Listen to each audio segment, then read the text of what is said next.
हर हर महादेव दोस्तों। हमारे चैनल में आप सभी का स्वागत है। आज सुनिए शिव महापुराण अध्याय 7। आप आज सुनेंगे शिव द्वारा ज्ञान और मोक्ष का वर्णन। संध्या का चरित्र। सूत जी बोले, देवी हे संध्या ऋषियों, का चरित्र। नारद जी के इस प्रकार प्रश्न दोस्तों, करने पर सूत ब्रह्मा जी जी ने बोले, कहा, हे ऋषियों, मुने, नारद जी के संध्या इस का प्रकार चरित्र प्रश्न सुनकर करने पर समस्त ब्रह्मा जी ने कामनियां कहा, सती मुने, साध्वी हो सकती संध्या हैं। का वह चरित्र संध्या सुनकर मेरी समस्त मानस पुत्री कामनियां थी, सती जिसने घोर साध्वी हो तपस्या सकती करके हैं। अपना शरीर वह त्याग संध्या दिया मेरी था। मानस पुत्री फिर वह थी, मुनि श्रेष्ठ जिसने घोर मेधा तपस्या तिथि करके की अपना शरीर पुत्री त्याग दिया था। अरुंधति के रूप में फिर वह जन्मी। मुनि श्रेष्ठ संध्या ने मेधा तिथि तपस्या की करते पुत्री हुए अपना शरीर अरुंधति इसलिए के त्याग दिया रूप था में क्योंकि जन्मी। वह स्वयं संध्या ने को तपस्या पाप नहीं करते हुए अपना समझती थी। शरीर इसलिए उसे त्याग देखकर दिया था स्वयं उसके क्योंकि पिता और वह स्वयं को पापनी भाइयों में समझती थी। काम की उसे इच्छा देखकर स्वयं उसके जागृत हुई पिता थी। और भाइयों में काम की तब इच्छा उसने जागृत इसका हुई थी। प्रायश्चित करने के तब बारे उसने में इसका प्रायश्चित सोचा करने के बारे तथा में निश्चय सोचा किया कि था वह अपना तथा निश्चय शरीर किया कि वैदिक वह अग्नि में अपना जला शरीर देगी, वैदिक अग्नि में जिससे जला देगी, मर्यादा जिससे स्थापित हो। मर्यादा स्थापित भूतल हो। पर जन्म लेने भूतल वाला पर कोई जन्म भी लेने जीव वाला कोई भी जीव तरुणावस्था से पहले काम तरुणावस्था के से प्रभाव पहले में काम नहीं के आता। प्रभाव में नहीं आ पाएगा। यह यह मर्यादा मर्यादा स्थापित कर स्थापित मैं कर अपने जीवन का अब त्याग मैं कर अपने दूंगी। जीवन का मन त्याग में कर ऐसा दूंगी। विचार करके मन में संध्या ऐसा विचार करके चंद्रभाग नामक संध्या पर्वत पर चली गई। चंद्रभाग यहीं नामक से पर्वत पर चली चंद्रभागा गई। नदी यहीं से का आरंभ चंद्रभाग हुआ। नदी इस का बात का आरंभ ज्ञान हुआ होने पर था। मैंने इस वेद बात का शास्त्रों के ज्ञान होने पर पारंगत मैंने विद्वान, वेद शास्त्रों के सर्वज्ञ और पारंगत ज्ञान योगी पुत्र विद्वान, वशिष्ठ सर्वज्ञ को और वहां ज्ञान जाने की योगी आज्ञा पुत्र दी। मैंने वशिष्ठ को वशिष्ठ जी वहां को जाने का संध्या को आज्ञा विधि दी। पूर्वक दीक्षा देने के लिए वहां भेजा था। नारद, चंद्रभाग पर्वत पर एक देव सरोवर है जो जलाशयोचित गुणों से पूर्ण है। उस सरोवर के तट पर बैठी संध्या इस प्रकार सुशोभित हो रही थी जैसे प्रदोष काल में उदित चंद्रमा और नक्षत्रों से युक्त आकाश शोभा पाता है। तभी उन्होंने चंद्रप्रभा नदी का भी दर्शन किया। तब उस सरोवर के तट पर बैठी संध्या से वशिष्ठ जी ने आदर पूर्वक पूछा, हे देवी, तुम इस निर्जन पर्वत पर क्या कर रही हो? तुम्हारे माता पिता कौन है? यदि यह छिपाने योग्य न हो तो कृपया मुझे बताओ। यह वचन सुनकर संध्या ने महर्षि वशिष्ठ की ओर देखा। उनका शरीर दिव्य तेज से प्रकाशित था। मस्तक पर जटा धारण किए वे साक्षात कोई पुण्यात्मा जान पड़ते थे। संध्या ने आदर पूर्वक प्रणाम करते हुए वशिष्ठ जी को अपना परिचय देते हुए कहा, ब्राह्मण, मैं ब्रह्मा जी की पुत्री संध्या हूँ। मैं इस निर्जन पर्वत पर तपस्या करने आई हूँ। यदि आप उचित समझे तो मुझे तपस्या की विधि बताइए। मैं तपस्या के नियमों को नहीं जानती हूँ, अतः मुझ पर कृपया करके आप मेरा उचित मार्गदर्शन करें। संध्या की बात सुनकर वशिष्ठ जी ने जान लिया कि देवी संध्या मन में तपस्या का दृढ़ संकल्प कर चुकी हैं। इसे वशिष्ठ जी ने भक्त वत्सल भगवान शिव का स्मरण करते हुए कहा, हे देवी, जो सबसे महान और उत्कृष्ट है, सभी के परम आराध्य हैं, जिन्हें परमात्मा कहा जाता है, तुम उन महादेव शिव को अपने हृदय में धारण करो। भगवान शिव ही धर्म, अर्थ, काम और मोक्ष के स्रोत हैं। तुम उन्हीं का भजन करो। ओम नमः शिवाय मंत्र का जाप करते हुए मौन तपस्या करो। उनके अनुसार मौन रहकर ही स्नान तथा शिव पूजन करो। प्रथम दो बार छठे समय में जल को आहार के रूप में लो। तीसरी बार छठा समय आने पर उपवास करो। देवी, इस प्रकार की गई तपस्या ब्रह्मचार्य का फल देने वाली तथा अभीष्ट मनोरथों को पूर्ण करने वाली होती है। अपने मन में शुभ उद्देश्य लेकर शिव जी का मनन व चिंतन करो। वे प्रसन्न होकर तुम्हारी मनोकामना अवश्य पूरी करेंगे। इस प्रकार संध्या को तपस्या की विधि बताकर और उपदेश देकर मुनि वशिष्ठ वहां से अंतर्ध्यान हो गए। संध्या की तपस्या। ब्रह्मा जी बोले, हे महाप्रज्ञ नारद, तपस्या की विधि बताकर जब वशिष्ठ जी चले गए तब संध्या आसन लगाकर कठोर तप शुरू करने लगी। वशिष्ठ जी द्वारा बताए गए विधान एवं मंत्र द्वारा संध्या ने भगवान शिव की आराधना करनी आरंभ कर दी। उसने अपना मन शिव भक्त में लगा दिया और एकाग्र होकर तपस्या में मग्न हो गई। तपस्या करते करते 4 युग बीत गए। तब भगवान शिव प्रसन्न हुए और संध्या को अपने स्वरूप के दर्शन दिए। उसका चिंतन संध्या द्वारा किया गया। भगवान का मुख प्रसन्न था। उनके स्वरूप से शांति बरस रही थी। संध्या के मन में विचार आया कि मैं महादेव की स्तुति कैसे करूं? इसी सोच में संध्या ने नेत्र बंद कर लिए। भगवान शिव ने संध्या के हृदय में प्रवेश कर उसे दिव्य ज्ञान दिया, साथ ही दिव्य वाणी और दिव्य दृष्टि भी प्रदान की। संध्या ने प्रसन्न मन से भगवान शिव की स्तुति की। संध्या बोली, हे निराकार परम ज्ञानी भगवान शिव, मैं आपको नमस्कार करती हूँ, जो शांत, निर्मल, निर्विकार और ज्ञान के स्रोत हैं, जो प्रकाश को प्रकाशित करते हैं। उन भगवान शिव को मैं प्रणाम करती हूँ, जिनका रूप अद्वितीय, शुद्ध, माया रहित, प्रकाशमान, सच्चिदानंदमय, नित्यानंदमय, सत्य, ईश्वर से युक्त तथा लक्ष्मी और सुख देने वाला है। उन परम पिता परमेश्वर को मेरा नमस्कार है, जो सत्व प्रधान, ध्यान योग्य, आत्म स्वरूप, सारभूत, सबको पार लगाने वाला तथा परम पवित्र है। उन प्रभु को मेरा प्रणाम है। भगवान शिव आपका स्वरूप शुद्ध, मनोहर, रत्नमय आभूषणों से अलंकृत एवं कपूर के समान है। आपके हाथों में डमरू, रुद्राक्ष और त्रिशूल शोभा पाते हैं। आपके इस दिव्य, चिन्मय, सगुण साकार रूप को मैं नमस्कार करती हूँ। आकाश, पृथ्वी, दिशाएं, जल, तेज और काल सभी आपके रूप हैं। हे प्रभु, आप ही ब्रह्मा के रूप में जगत की सृष्टि, विष्णु के रूप में संसार का पालन करते हैं। आप ही रुद्र रूप धारण धर कर संहार करते हैं, जिसके चरणों से पृथ्वी तथा अन्य शरीर से सारी दिशाएं, सूर्य, चंद्रमा एवं अन्य देवता प्रकट हुए हैं। जिनकी नाभि से अंतरिक्ष का निर्माण हुआ है, वे ही सद्ब्रह्मा तथा पर ब्रह्मा हैं। आपसे ही सारे जगत की उत्पत्ति हुई है, जिनके स्वरूप और गुणों का वर्णन स्वयं ब्रह्मा विष्णु भी नहीं कर सकते। भला उन त्रिलोकी नाथ भगवान शिव की स्तुति में कैसे कर सकती हूँ? मैं एक अज्ञानी और मूर्ख स्त्री हूँ। मैं किस प्रकार आपको पूजूं कि आप मुझ पर प्रसन्न हो? हे प्रभु, मैं बारंबार आपको नमस्कार करती हूँ। ब्रह्मा जी बोले, नारद, संध्या द्वारा कहे गए वचनों से भगवान शिव बहुत प्रसन्न हुए। उसकी स्तुति ने उन्हें द्रवित कर दिया। भगवान शिव बोले, हे देवी, मैं तुम्हारी तपस्या से बहुत प्रसन्न हूँ, अतः तुम्हारी जो इच्छा हो वह वर मांगो। तुम्हारी इच्छा मैं अवश्य पूर्ण करूँगा। भगवान शिव के ऐसे वचन सुनकर संध्या खुशी से उन्हें बार बार प्रणाम करती हुई बोली, हे महेश्वर, यदि आप मुझ पर प्रसन्न होकर कोई वर देना ही चाहते हैं, और यदि मैं अपने पूर्व पापों से शुद्ध हो गई हूँ, तो हे महेश्वर, हे देवेश, आप मुझे वरदान दीजिए कि आकाश, पृथ्वी और किसी भी स्थान में रहने वाले जो भी प्राणी इस संसार में जन्म ले, वे जन्म लेते ही काम भाव से युक्त न हो जाए। हे प्रभु, मेरे पति भी सहृदय और मित्र के समान हो और अधिक कामी न हो।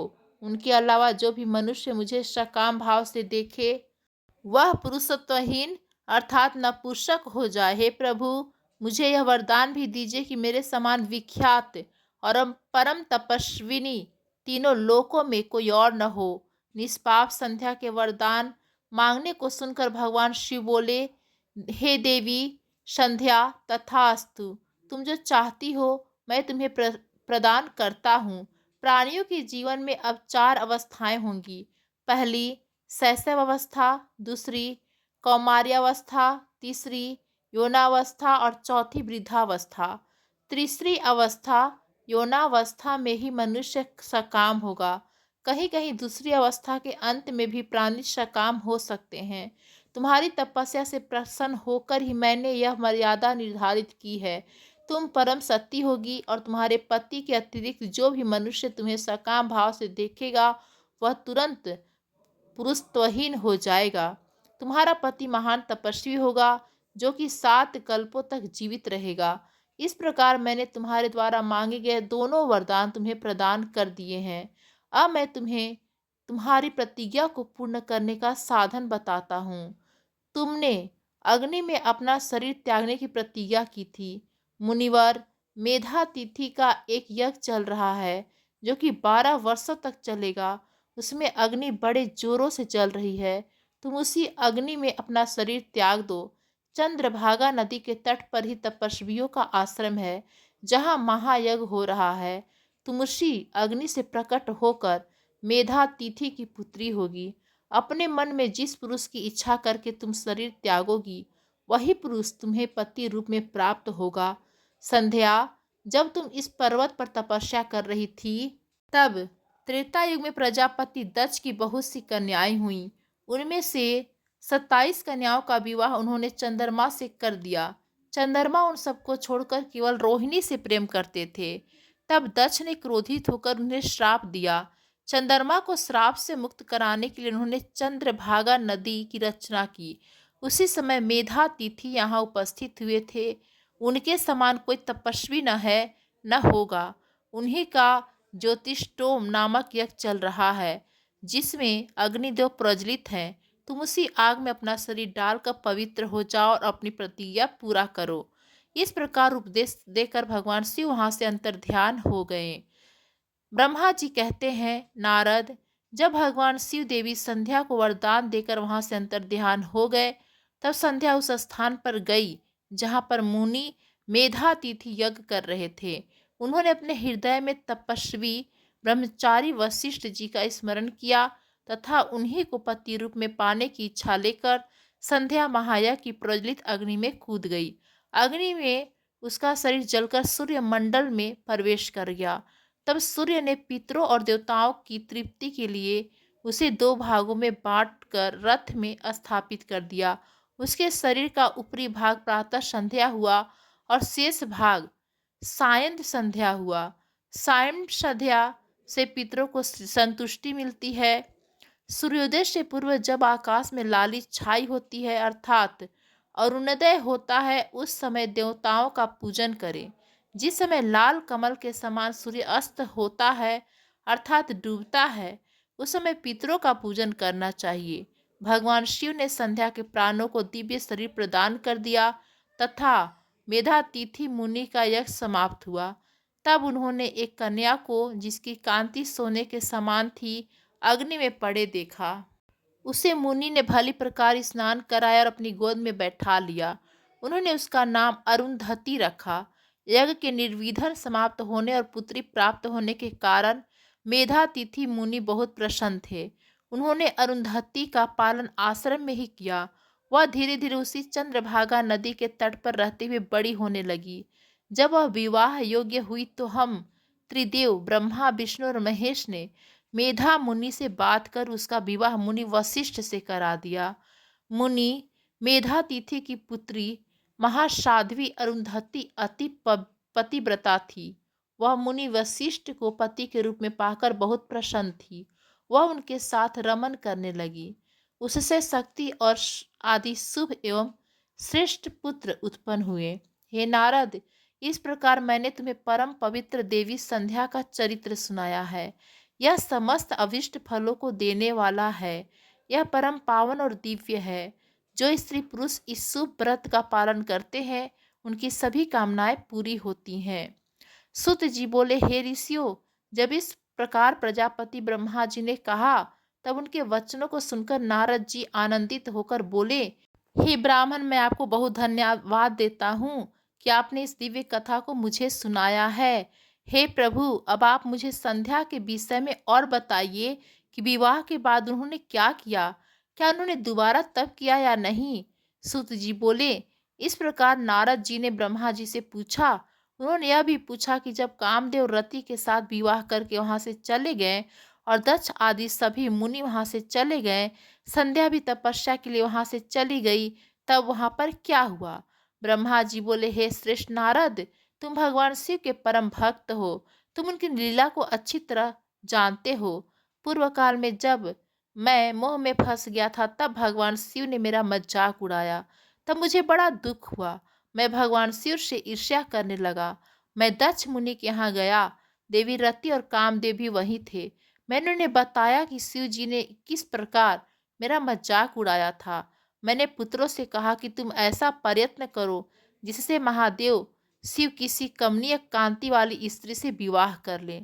मैंने प्रभु शिव को मोहित करने के लिए कामदेव रति को तैयार किया। कामदेव ने मेरी आज्ञा को मान लिया। कामदेव बोले, हे ब्रह्मा जी, मेरा अस्त्र तो सुंदर स्त्री ही है, अतः आप भगवान शिव के लिए किसी परम सुंदर की सृष्टि कीजिए।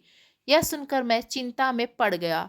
मेरी तेज सांसों से पुष्पों से सजे बसंत का आरंभ हुआ। बसंत और मलयानल के कामदेव की सहायता की। इसके साथ कामदेव ने शिव जी को मोहने की चेष्टा की, पर सफल नहीं हुए। मैंने मरुतगणों के साथ पुनः उन्हें शिव जी के पास भेजा। बहुत प्रयत्न करने पर भी वे सफल न हो पाए। अतः मैंने बसंत आदि सहचरों सहित रति को साथ लेकर शिव जी को मोहित करने को कहा। फिर कामदेव प्रसन्नता से रति और अन्य सहायकों को साथ लेकर शिव जी के स्थान को चले गए। ब्रह्मा जी बोले, काम ने प्राणियों को मोहित करने वाला अपना प्रभाव फैलाया। बसंत ने उसका पूरा सहयोग किया। रति के साथ कामदेव ने शिव जी को मोहित करने के लिए अनेक प्रकार के यत्न किए। इसके फलस्वरूप सभी जीव और प्राणी मोहित हो गए। जड़ चेतन समस्त सृष्टि काम के वश में होकर अपनी मर्यादाओं को भूल गई। संयम का व्रत पालन करने वाले ऋषि मुनि अपने कृत्यों पर पश्चाताप करते हुए आश्चर्यचकित थे कि उन्होंने कैसे अपने व्रत को तोड़ दिया, परंतु भगवान शिव पर उनका वश नहीं चल सका। कामदेव के सभी प्रयत्न व्यर्थ हो गए। तब कामदेव निराश होकर मेरे पास आए और मुझे प्रणाम करके बोले, हे भगवान, मैं इतना शक्तिशाली नहीं हूँ जो शिव भगवान को मोहित कर सकूं।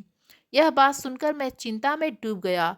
उसी समय मेरे सांस लेने से बहुत से भयंकर गण प्रकट हो गए, जो अनेक वाद्य यंत्रों को जोर जोर से बजाने लगे और मारो मारो की आवाज करने लगे। ऐसी अवस्था देखकर कामदेव ने उनके विषय में मुझसे प्रश्न किया। जब मैंने उन गणों को मार नाम प्रदान कर उन्हें कामदेव को सौंप दिया और बताया कि सदा तुम्हारे वश में रहेंगे, तुम्हारी सहायता करने के लिए ही इनका जन्म हुआ है, यह सुनकर रति और कामदेव बहुत प्रसन्न हुए। कामदेव ने कहा, प्रभु, मैं आपकी आज्ञा के अनुसार पुनः शिव जी को मोहित करने के लिए जाऊंगा, परंतु मुझे यह लगता है कि मैं उन्हें मोहने में सफल नहीं हो पाऊंगा। साथ ही मुझे इस बात का भी डर है कि कहीं वे आपके श्राप के अनुसार मुझे भस्म न कर दें। यह कहकर कामदेव रति, बसंत और अपने मार्गगणों को साथ लेकर पुनः शिवधाम को चले गए। कामदेव ने शिव जी को मोहित करने के लिए बहुत से उपाय किए, परंतु वे परमात्मा शिव को मोहित करने में सफल न हो सके। फिर कामदेव वहां से वापस आ गए और मुझे अपने असफल होने की सूचना दी। मुझसे कामदेव कहने लगे, हे ब्राह्मण, आप ही शिव जी को मोह में डालने का उपाय करें। मेरे लिए उन्हें मोहना संभव नहीं है। ब्रह्मा जी बोले, हे नारद, काम के चले जाने पर श्री महादेव जी को मोहित कराने का मेरा अहंकार गिरकर चूर चूर हो गया, परंतु मेरे मन में यही चलता रहा कि ऐसा क्या करूं जिससे महात्मा शिव जी स्त्री ग्रहण कर ले। यह सोचते सोचते मुझे विष्णु जी का स्मरण हुआ। उन्हें याद करते ही पीताम्बरधारी श्री हरि विष्णु मेरे सामने प्रकट हो गए। मैंने उनकी प्रसन्नता के लिए उनकी बहुत स्तुति की। तब विष्णु जी मुझसे पूछने लगे कि मैंने उनका स्मरण किस उद्देश्य से किया था। यदि तुम्हें कोई दुख या कष्ट है तो कृपया मुझे बताओ, मैं उस दुख को मिटा दूंगा। तब मैंने उनसे कहा, हे केशव, यदि भगवान शिव किसी तरह पत्नी ग्रहण कर ले अर्थात विवाह कर ले तो मेरे सभी दुख दूर हो जाएंगे, मैं पुनः सुखी हो जाऊंगा। मेरी यह बात सुनकर भगवान मधुसूदन हंसने लगे और बोले, हे ब्रह्मा जी, मेरी बातों को सुनकर आपके सभी भ्रम का निवारण हो जाएगा। शिव जी ही सबके कर्ता और भर्ता हैं। वे ही संसार का पालन करते हैं, वे ही पापों का नाश करते हैं। भगवान शिव ही पर ब्रह्मा, परेश, निर्गुण, नित्य, अनिदृश्य, निर्विकार, अद्वितीय, अनंत और सबका अंत करने वाले हैं। हे सर्वव्यापी, तीनों गुणों को आश्रय देने वाले, ब्रह्मा, विष्णु और महेश नाम से प्रसिद्ध, रजोगुण, तमोगुण, सत्वगुण से दूर एवं माया से रहित हैं। भगवान शिव योग परायण और भक्त वत्सल हैं। हे विधे, जब भगवान शिव ने आपकी कृपा से हमें प्रकट किया था, उस समय उन्होंने हमें बताया था कि यद्यपि ब्रह्मा, विष्णु और रुद्र तीनों मेरे ही अवतार होंगे, परंतु रुद्र को मेरा पूर्ण रूप माना जाएगा। इसी प्रकार देवी उमा के भी 3 रूप होंगे। एक रूप का नाम लक्ष्मी होगा और वह हरि, श्री हरि की पत्नी होंगी। दूसरा रूप सरस्वती का होगा और वे ब्रह्मा जी की पत्नी होगी। देवी सती उमा का रूप पूर्ण रूप होंगी, वे ही भावी रुद्र की पत्नी होंगी। ऐसा कहकर भगवान महेश्वर वहां से अंतर्ध्यान हो गए। समय आने पर हम दोनों ब्रह्मा विष्णु का विवाह देवी सरस्वती और लक्ष्मी से हुआ। भगवान शिव ने रुद्र के रूप में अवतार लिया। वे कैलाश पर्वत पर निवास करते हैं। जैसा कि भगवान शिव ने बताया था कि रुद्र अवतार की पत्नी देवी सती होंगी, जो साक्षात शिव रूपा है। अतः तुम्हें उनके अवतरण हेतु प्रार्थना करनी चाहिए। अपने मनोरथ का ध्यान करते हुए देवी शिवा की स्तुति करो। देवी देवेश्वरी प्रसन्न होने पर तुम्हारी सभी परेशानियों और बाधाओं को दूर कर देंगी। इसलिए तुम सच्चे हृदय से उनका स्मरण कर उनकी स्तुति करो। यदि शिवा प्रसन्न हो जाएंगी तो वे पृथ्वी पर अवतरित होंगी। वे इस लोक में किसी मनुष्य की पुत्री बनकर मानव शरीर धारण करेंगी। तब वे निश्चय ही भगवान रुद्र का वरण कर उन्हें पति रूप में प्राप्त करेंगी। तब तुम्हारी सभी इच्छाएं अवश्य ही पूर्ण होंगी। अतएव तुम प्रजापति दक्ष को यह आज्ञा दो कि वे तपस्या करना आरंभ करें। उनके तप के प्रभाव से ही पार्वती देवी सती के रूप में उनके यहाँ जन्म लेंगी। देवी सती ही महादेव को विवाह सूत्र में बांधेंगी। शिवा और शिव जी दोनों निर्गुण और परम ब्रह्मा स्वरूप हैं और अपने भक्तों के पुनःतः अधीन हैं। वे उनकी इच्छा अनुसार कार्य करते हैं। ऐसा कहकर भगवान श्रीहरि विष्णु वहाँ से अंतर्ध्यान हो गए। उनकी बात सुनकर मुझे बड़ा संतोष हुआ, क्योंकि मुझे मेरे दुखों और कष्टों का निवारण करने का उपाय मालूम हो गया था। नारद जी बोले, पूज्य पिताजी, श्री विष्णु जी के वहां से चले जाने पर क्या हुआ? ब्रह्मा जी कहने लगे कि जब भगवान विष्णु वहां से चले गए तो मैं देवी दुर्गा का स्मरण करने लगा। मैंने माँ जगदम्बा से यही प्रार्थना की कि वे मेरा मनोरथ पूर्ण करें। वे पृथ्वी पर अवतरित होकर भगवान शिव का वरण कर उन्हें विवाह बंधन में बांधें। मेरे अनन्य भक्ति स्तुति से प्रसन्न हो योग निद्रा चामुंडा मेरे सामने प्रकट हुई। उनकी कज्जल सी कांति रूप सुंदर और दिव्य था। वे 4 भुजा वाले शेर पर बैठी थी। उन्हें सामने देख मैंने उनको अत्यंत नम्रता से प्रणाम किया और उनकी पूजा उपासना की। तब मैंने उन्हें बताया कि देवी भगवान शिव रुद्र रूप में कैलाश पर्वत पर निवास कर रहे हैं। वे समाधि लगाकर तपस्या में लीन हैं। वे पूर्ण योगी हैं। भगवान रुद्र ब्रह्मचारी हैं और वे गृहस्थ जीवन में प्रवेश नहीं करना चाहते। वे विवाह नहीं करना चाहते। अतः आप उन्हें मोहित कर उनकी पत्नी बनना स्वीकार करें। हे देवी, स्त्री के कारण ही भगवान शिव ने मेरा मजाक उड़ाया है और मेरी निंदा की है, इसलिए मैं भी उन्हें स्त्री के लिए आसक्त देखना चाहता हूँ। हे देवी, आपके अलावा कोई भी इतनी शक्तिशाली नहीं है कि वह भगवान शंकर को मोह में डाले। मेरा आपसे अनुरोध है कि आप प्रजापति दक्ष के यहाँ उनकी कन्या के रूप में जन्म लें और भगवान शिव का वरण कर उन्हें गृहस्थ आश्रम में प्रवेश कराएं। देवी चामुंडा बोली, हे ब्रह्मा, भगवान शिव तो परम योगी हैं। भला उनको मोहित करके तुम्हें क्या लाभ होगा? इसके लिए तुम मुझसे क्या चाहते हो? मैं तो हमेशा से ही उनकी दासी हूँ। उन्होंने अपने भक्तों का उद्धार करने के लिए ही रुद्र अवतार धारण किया है। यह कहकर वे शिव जी का स्मरण करने लगी। फिर वे कहने लगी कि यह तो सच है कि भगवान शिव को मोह माया के बंधनों में नहीं बांध सकता। इस संसार में कोई भी शिव जी को मोहित नहीं कर सकता। मुझ में भी इतनी शक्ति नहीं है कि उन्हें उनके कर्तव्य पथ से विमुख कर सकूं। फिर भी आपकी प्रार्थना से प्रसन्न होकर मैं इसका प्रयत्न करूंगी, जिससे भगवान शिव मोहित होकर विवाह कर ले। मैं सती रूप धारण कर पृथ्वी पर अवतरित होंगी। यह कहकर देवी वहां से अंतर्ध्यान हो गई। नारद जी ने पूछा, हे ब्रह्मा जी, उत्तम व्रत का पालन करने वाले प्रजापति दक्ष ने तपस्या करके देवी से कौन सा वरदान प्राप्त किया और वे किस प्रकार दक्ष को कन्या के रूप में जन्मी? ब्रह्मा जी बोले, हे नारद, मेरी आज्ञा पाकर प्रजापति दक्ष क्षीर सागर के उत्तरी तट पर चले गए। वे उसी तट पर बैठकर देवी उमा को अपनी पुत्री के रूप में प्राप्त करने के लिए उन्हें हृदय से स्मरण करते हुए तपस्या करने लगे। मन को एकाग्र कर प्रजापति दृढ़ता से कठोर व्रत का पालन करने लगे। उन्होंने 3000 दिव्य वर्षों तक घोर तपस्या की। वे केवल जल और हवा ही ग्रहण करते थे। तत्पश्चात देवी जगदम्बा ने उन्हें प्रत्यक्ष दर्शन दिए। कालिका देवी अपने सिंह पर विराजमान थी। उनकी श्यामल कांति व मुख अत्यंत मोहक था। उनकी 4 भुजाएं थी। वे एक हाथ में वरद, दूसरे में अभय, तीसरे में नीलकमल और चौथे हाथ में खड्ग धारण किए हुए थे। उनकी दोनों नेत्र लाल थी और केस लंबे व खुले हुए थी। देवी का स्वरूप बहुत ही मनोहर था। उत्तम आभा से प्रकाशित देवी को दक्ष और उनकी पत्नी ने श्रद्धापूर्वक नमस्कार किया। उन्होंने देवी की श्रद्धा भाव से स्तुति की। दक्ष बोले, हे जगदम्बा भवानी, कालिका, चंडिके, महेश्वरी, मैं आपको नमस्कार करता हूँ। मैं आपका बहुत आभारी हूँ जो आपने मुझे दर्शन दिए हैं।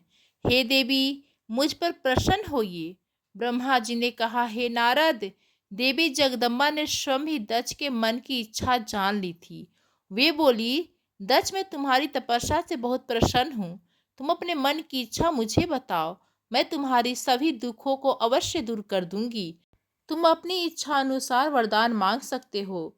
जगदम्बा की यह बात सुनकर प्रजापति दक्ष बहुत प्रसन्न हुए और देवी को प्रणाम करने लगे। दक्ष बोले, हे देवी, आप धन्य हैं। आप ही प्रसन्न होने पर मनोवांछित फल देने वाली हैं।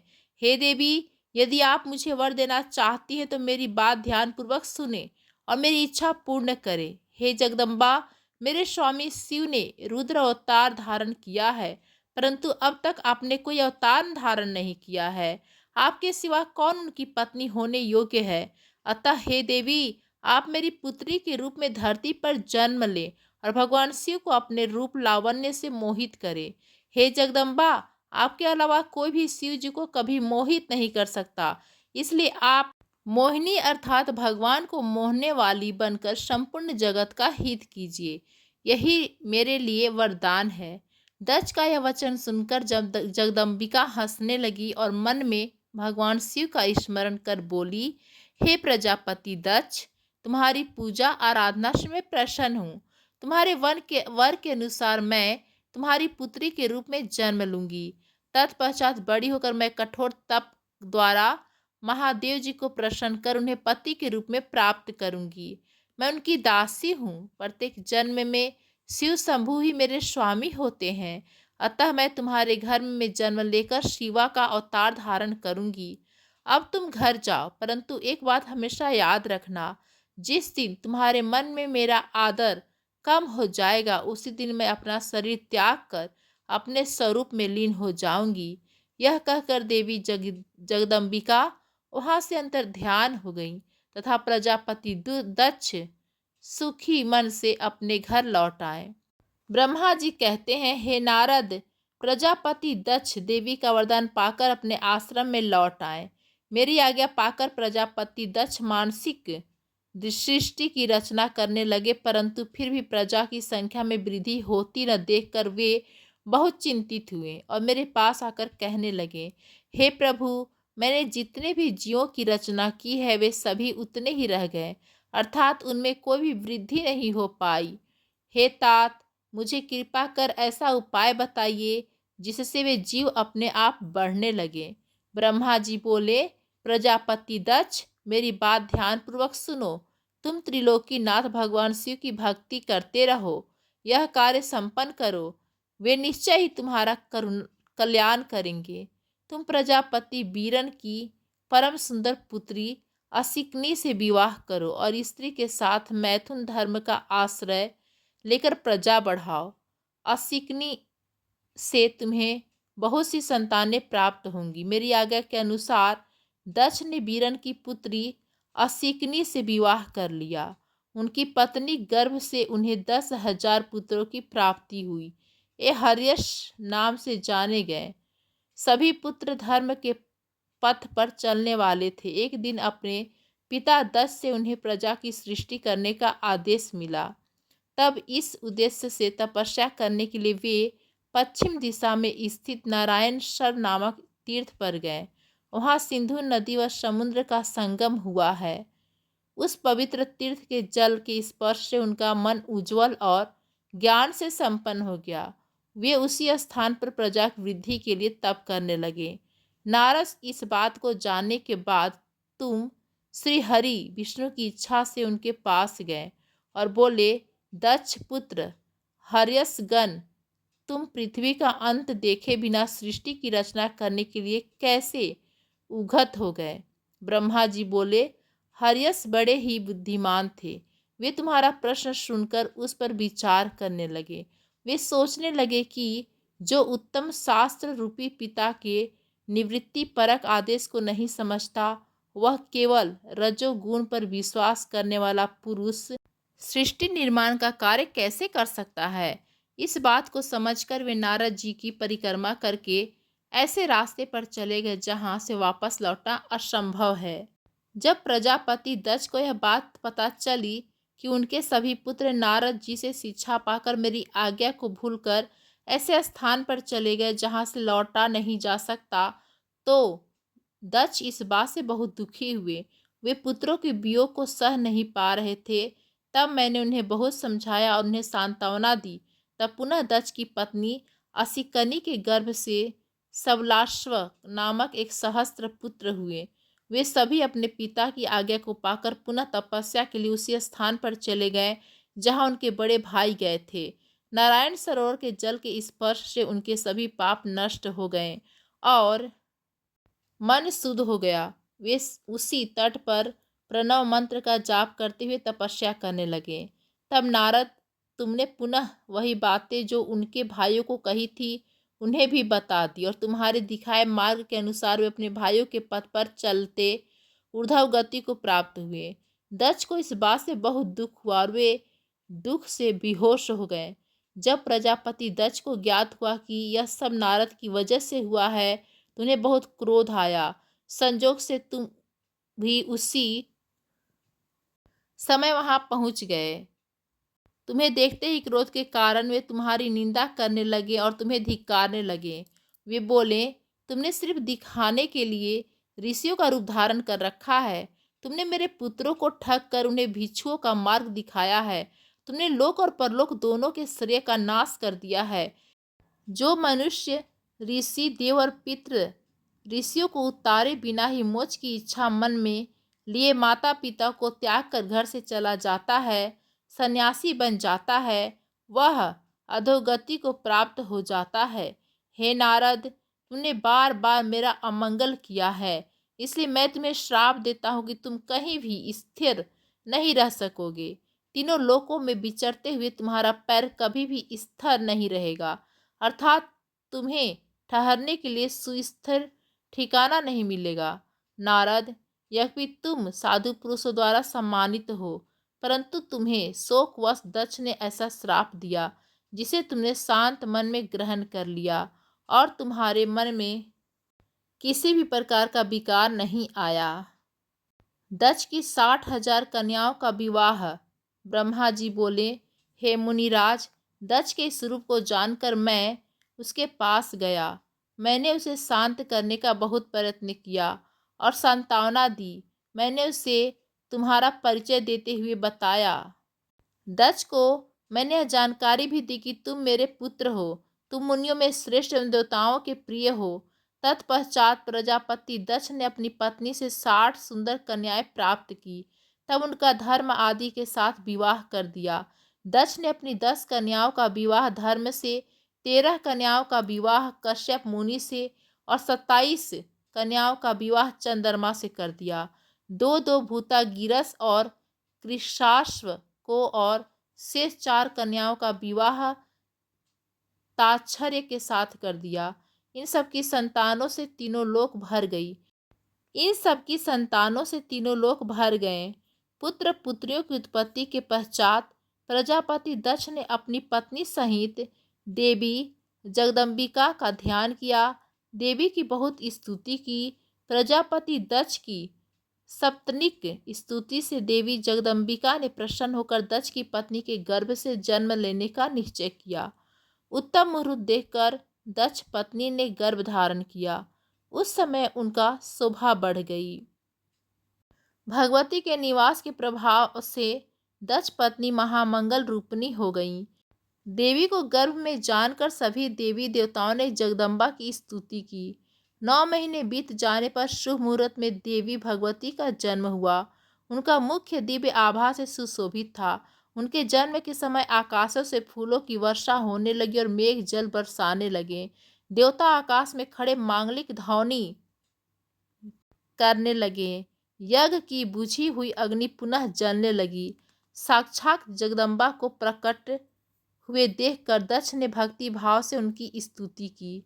स्तुति सुनकर देवी प्रसन्न होकर बोली, हे प्रजापते, तुम्हारी तपस्या से प्रसन्न होकर मैंने तुम्हारे घर में पुत्री के रूप में जन्म लेने का जो वर दिया था वह आज पूर्ण हो गया। यह कहकर उन्होंने पुनः शिशु रूप धारण कर लिया तथा रोने लगी। उनका रोना सुनकर दासियां उन्हें चुप कराने हेतु वहां एकत्र हो गई। जन्मोत्सव में गीत और अनेक वाद्य यंत्र बजने लगे। दक्ष ने वैदिक रीति से अनुष्ठान किया और ब्राह्मणों को दान दिया। उन्होंने अपनी पुत्री का नाम उमा रखा। देवी उमा का पालन बहुत अच्छे तरीके से किया जा रहा था। वह बालकपन में बहुत सी लीलाएं करती थी। देवी उमा इस प्रकार बढ़ने लगी जैसे शुक्ल पक्ष में चंद्रमा की कला बढ़ती है। जब भी वे अपनी सखियों के साथ बैठती वे भगवान शिव की मूर्ति को ही चित्रित करती थी। वे सदा प्रभु शिव के भजन गाती थी, उन्हीं का स्मरण करती और भगवान शिव की भक्ति में ही लीन रहती थी।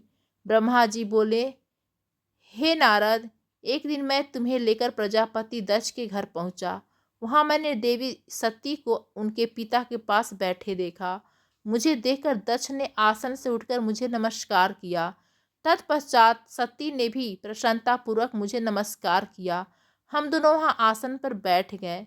तब मैंने देवी सती को आशीर्वाद देते हुए कहा, सती, जो केवल तुम्हें चाहते हैं और तुम्हारी ही कामना करते हैं, तुम भी मन में उन्हीं की सोचती हो और उसी के रूप का स्मरण करती हो।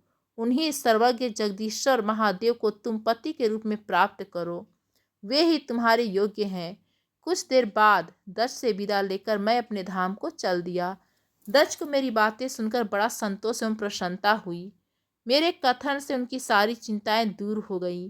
धीरे धीरे सती ने कुमारावस्था पार कर ली और वे युवावस्था में प्रवेश कर गई। उनका रूप अत्यंत मनोहारी था। उनका मुख दिव्य तेज से शोभायमान था। देवी सती को देखकर प्रजापति दक्ष को उनके विवाह की चिंता होने लगी। तब पिता के मन की बात जानकर देवी सती ने महादेव को पति रूप में पाने की इच्छा अपनी माता को बताई। उन्होंने अपनी माता से भगवान शंकर को प्रसन्न करने के लिए तपस्या करने की आज्ञा मांगी। उनकी माता ने आज्ञा देकर घर पर ही उनकी आराधना आरंभ करा दी। आश्विन मास में नंदा अर्थात प्रतिपदा, षष्ठी और एकादशी तिथियों में उन्होंने भक्ति पूर्वक भगवान शिव का पूजन कर उन्हें गुड़ भात और नमक का भोग लगाया व नमस्कार किया। इसी प्रकार एक मास बीत गए।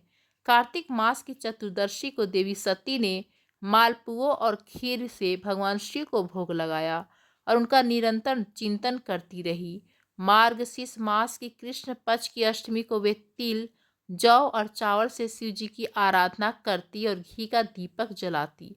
पौष माह की शुक्ल पक्ष सप्तमी को पूरी रात जागरण करती और सुबह खिचड़ी का भोग लगाती। माघ की पूर्णिमा की रात भर वे शिव आराधना करने में लीन रहती और सुबह नदी में स्नान कर गीले वस्त्रों में ही पुनः पूजा करने बैठ जाती। फाल्गुन मास के कृष्ण पक्ष की चतुर्थी तिथि को जागरण कर शिव जी की विशेष पूजा करती थी।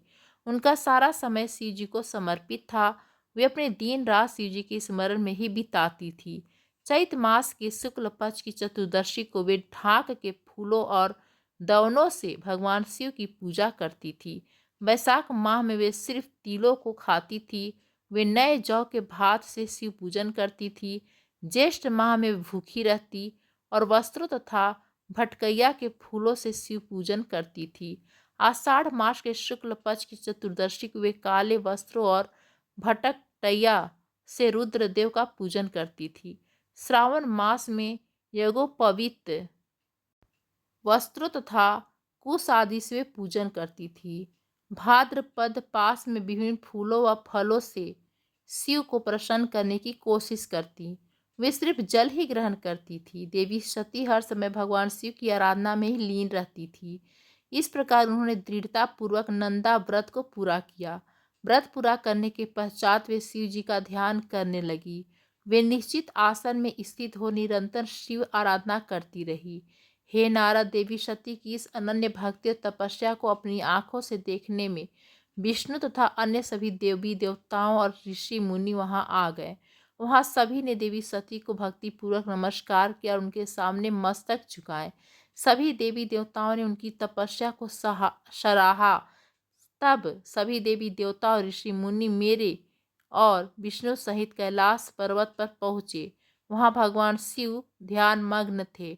हमने उनके निकट जाकर दोनों हाथ जोड़कर उन्हें प्रणाम किया था, उनकी स्तुति आरंभ कर दी।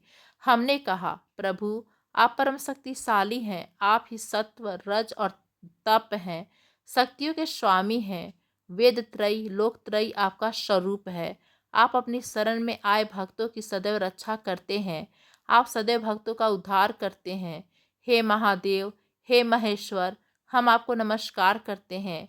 आपकी महिमा जान पाना कठिन ही नहीं असंभव है। हम आपके सामने अपना मस्तक झुकाते हैं।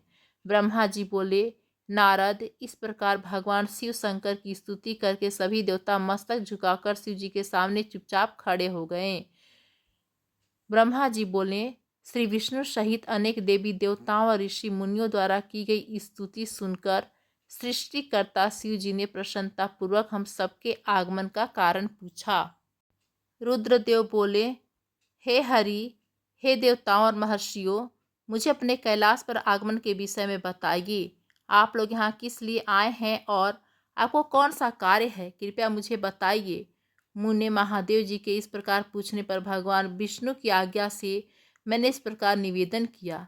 मैं बोला, हे देवाधिदेव महादेव, करुणा सागर, हम सब यहाँ आपकी सहायता मांगने के लिए आए हैं। भगवान, हम तीन होते हुए भी एक हैं। सृष्टि के चक्र को नियमित तथा सुचारू रूप से चलाने के लिए हम एक दूसरे के सहयोगी की तरह कार्य करते हैं। हम एक दूसरे के सहायक हैं। हम तीनों के परस्पर सहयोग के फलस्वरूप ही जगत के सभी कार्य संपन्न होते हैं। महेश्वर, कुछ असुरों का वध आपके द्वारा, कुछ असुरों का वध मेरे द्वारा, कुछ असुरों का वध श्री हरि द्वारा निश्चित है। हे प्रभु, कुछ असुर आपके वीर द्वारा उत्पन्न पुत्र के द्वारा नष्ट होंगे। हे भगवान, आप घोर असुरों का विनाश कर जगत को स्वास्थ्य एवं अभय प्रदान करते हैं। हे प्रभु, सृष्टि की रचना, पालन और संहार, ये तीनों ही हमारे कार्य है। यदि हम अपने कार्य सही तरह से नहीं कर लें तो हमारे अलग अलग शरीर धारण करने का कोई उद्देश्य ही नहीं रहेगा। हे देव, एक ही परमात्मा महेश्वर तीन स्वरूपों में अभिव्यक्त हुए हैं। वास्तव में शिव स्वतंत्र हैं। वे लीला के उद्देश्य से सृष्टि का कार्य करते हैं। भगवान विष्णु उनके बाएं अंग से प्रकट हुए हैं। मैं ब्रह्मा उनके दाएं अंग से प्रकट हुआ हूँ। रुद्रदेव उनके हृदय से प्रकट हुए हैं, इसलिए वे ही भगवान शिव का पूर्ण रूप हैं। उनकी आज्ञा के अनुसार मैं सृष्टि की रचना और विष्णु जी जगत का पालन करते हैं। हम अपना कार्य करते हुए विवाह कर सब पत्नीक हो गए हैं, अतः आप भी विश्व हित के लिए परम सुंदरी को पत्नी के रूप में ग्रहण करें। हे महेश्वर, पूर्व काल में आपने शिव रूप में हमें एक बात कही थी। आपने कहा था, मेरा एक अवतार तुम्हारे ललाट से होगा, जिसे रुद्र नाम से जाना जाएगा। तुम ब्रह्मा सृष्टिकर्ता हो जाओगे। भगवान विष्णु जगत का पालन करेंगे। मैं शिव सगुण रुद्र रूप संहार करने वाला होऊंगा। एक स्त्री के साथ विवाह करके लोक के कार्यों की सिद्धि करूंगा।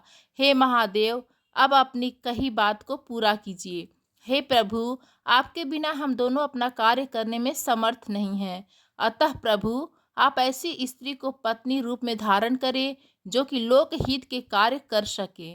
भगवान, जिस प्रकार लक्ष्मी विष्णु की और सरस्वती मेरी सहधर्मिणी है, उसी प्रकार आप भी अपने जीवन साथी को स्वीकार कीजिए। मेरी यह बात सुनकर महादेव जी मुस्कुराने लगे और हमसे इस प्रकार बोले। उन्होंने कहा, हे ब्रह्मा, हे विष्णु, तुम मुझे सदा से अत्यंत प्रिय हो। तुम समस्त देवताओं में श्रेष्ठ तथा त्रिलोक के स्वामी हो, परंतु मेरे लिए विवाह करना उचित नहीं है। मैं सदैव तपस्या में लीन रहता हूँ। इस संसार में सदा विरक्त रहता हूँ। मैं तो एक योगी हूँ जो सदैव निवृत्ति के मार्ग पर चलता हूँ। घर गृहस्थी से भला मेरा क्या काम?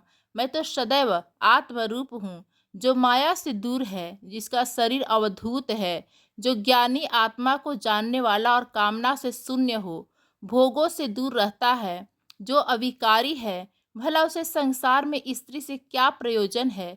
मैं तो योग करते समय ही आनंद का अनुभव करता हूँ। जो मनुष्य ज्ञान से रहित है वे ही भोग को अधिक महत्व देते हैं। विवाह एक बहुत बड़ा बंधन है, इसलिए मैं विवाह के बंधनों में बंधना नहीं चाहता। आत्मा का चिंतन करने के कारण मेरी लौकिक स्वार्थ में कोई रुचि नहीं रही। फिर भी जगत के हित के लिए तुमने जो कहा है वह मैं करूँगा। तुम्हारे कहे अनुसार मैं विवाह अवश्य ही करूँगा, क्योंकि मैं सदा अपने भक्तों के वश में ही रहता हूँ। परंतु मैं ऐसी स्त्री से विवाह करूँगा जो योगिनी तथा इच्छा अनुसार रूप धारण करने वाली हो। जब मैं योग साधना करूँ तो वह भी योगिनी हो जाए, और जब मैं कामासक्त हूँ तब वह कामनी बन जाए। ऐसी स्त्री ही मुझे पत्नी रूप में स्वीकार होगी। मैं सदैव शिव चिंतन में लगा रहता हूँ। जो स्त्री मेरे चिंतन में विघन डालेगी वह जीवित नहीं रह सकेगी। मैं, विष्णु और ब्रह्मा, हम सभी शिव के अंश हैं, इसलिए हम सदा ही उनका चिंतन करते हैं। उनके चिंतन के लिए मैं बिना ब्याह किए रह सकता हूँ। अतः मुझे ऐसी पत्नी प्रदान कीजिए जो मेरे अनुसार ही कार्य करे। यदि वह स्त्री मेरे कार्य में विघन डालेगी तो मैं उसे त्याग दूंगा। विवाह हेतु शिव जी की स्मृति पाकर मैं और विष्णु जी प्रसन्न हो गए। फिर मैं विनम्रता पूर्वक भगवान शिव से बोला, हे नाथ, हे महेश्वर, हे प्रभु, आपको जिस प्रकार की स्त्री की आवश्यकता है ऐसी ही स्त्री के विषय में सुनो। हे प्रभु, भगवान शिव की पत्नी उमा ही विभिन्न अवतार धारण करके पृथ्वी पर प्रकट होती हैं और सृष्टि के विभिन्न कार्यों को पूरा करने में अपना सहयोग प्रदान करती हैं। उन्हें देवी उमा ने लक्ष्मी रूप धारण कर श्री हरि को वरा। सरस्वती रूप में वे मेरी अर्धांगिनी बनी, और वही देवी लोकहित के लिए अपने तीसरे अवतार में अवतरित हुई हैं। उमा देवी प्रजापति दक्ष की कन्या के रूप में अवतार लेकर आपको पति रूप में पाने की इच्छा के लिए घोर तपस्या कर रही हैं। उनका नाम देवी सती है। सती ही आपकी भार्या होने के योग्य हैं। वे महातेजस्वी ही आपको पति रूप में प्राप्त करेंगी। हे भगवान, आप उनकी कठोर तपस्या को पूर्ण करके उन्हें फल स्वरूप वरदान प्रदान करिए। उनका तपस्या या प्रयोजन आपको पति रूप में प्राप्त करना ही है। अतः प्रभु, आप देवी सती की मनोकामना को पूरा कीजिए। हम सभी देवी देवताओं की यही इच्छा है। हम आपके विवाह का उत्सव देखना चाहते हैं। आपका विवाह तीनों लोकों को सुख प्रदान करेगा तथा सभी के लिए मंगलमय होगा। तब भगवान शिव बोले, आप सबकी आज्ञा मेरे लिए सबसे ऊपर है, क्योंकि मैं सदैव अपने भक्तों के अधीन हूँ। आपकी इच्छा अनुसार मैं देवी सती द्वारा तपस्या पूरी कर उनसे विवाह अवश्य करूँगा।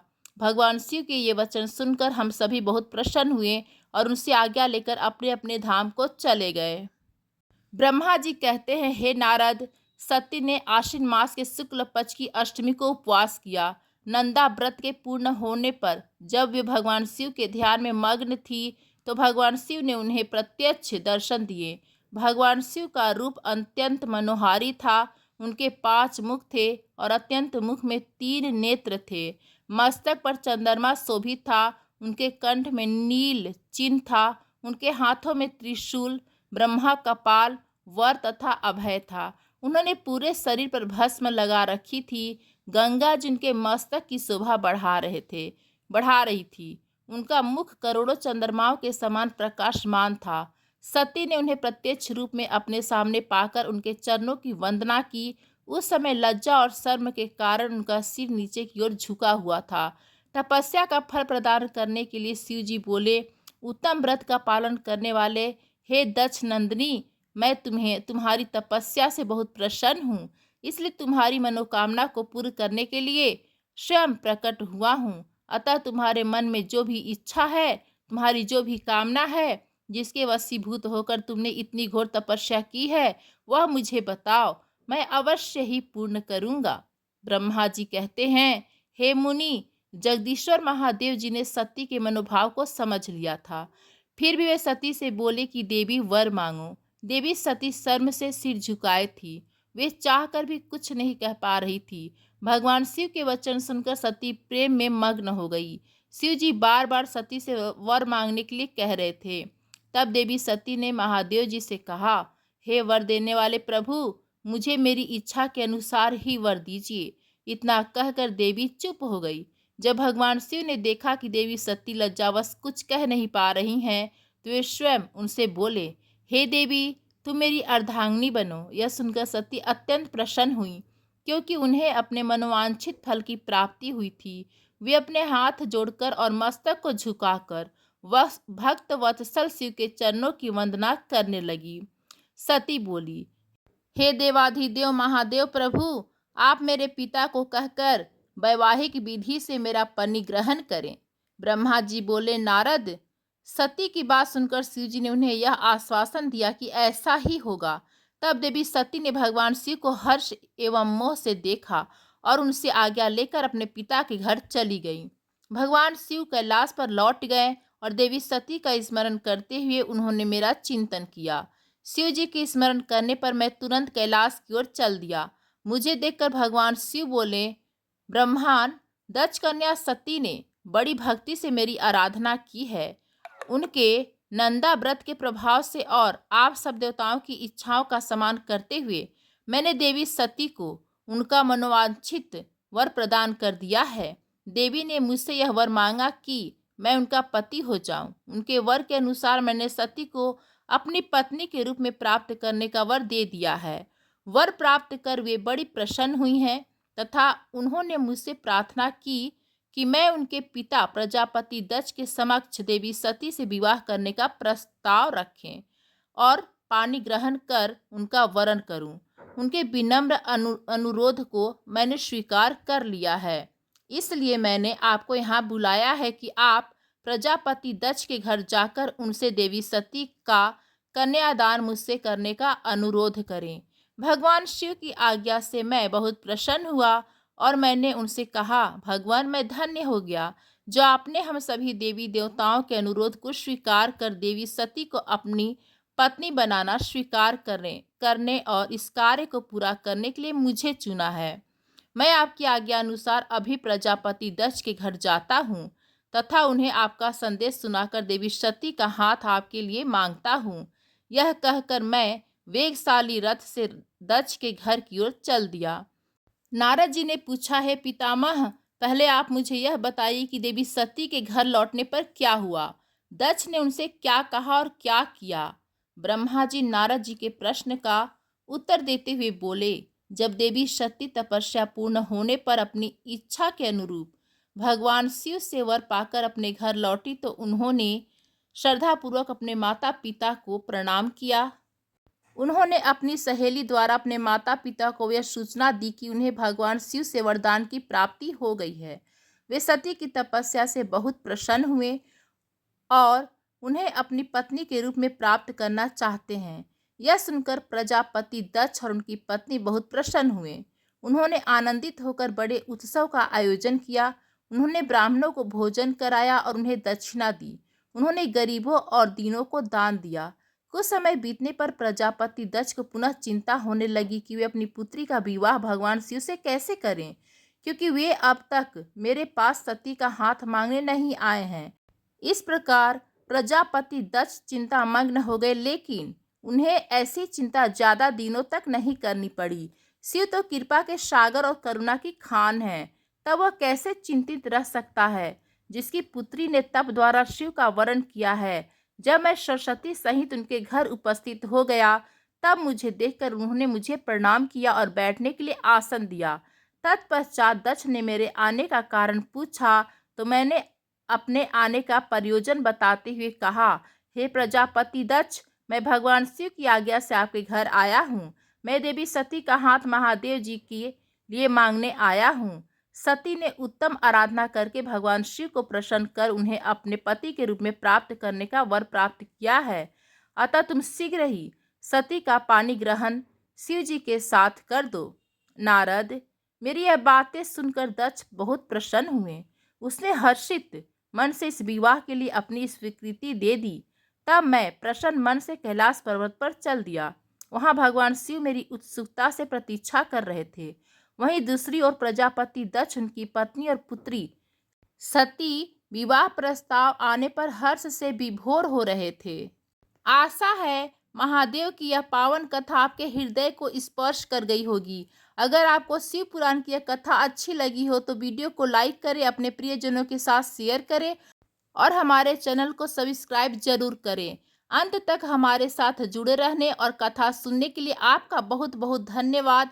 प्रेम से बोलिए हर हर महादेव।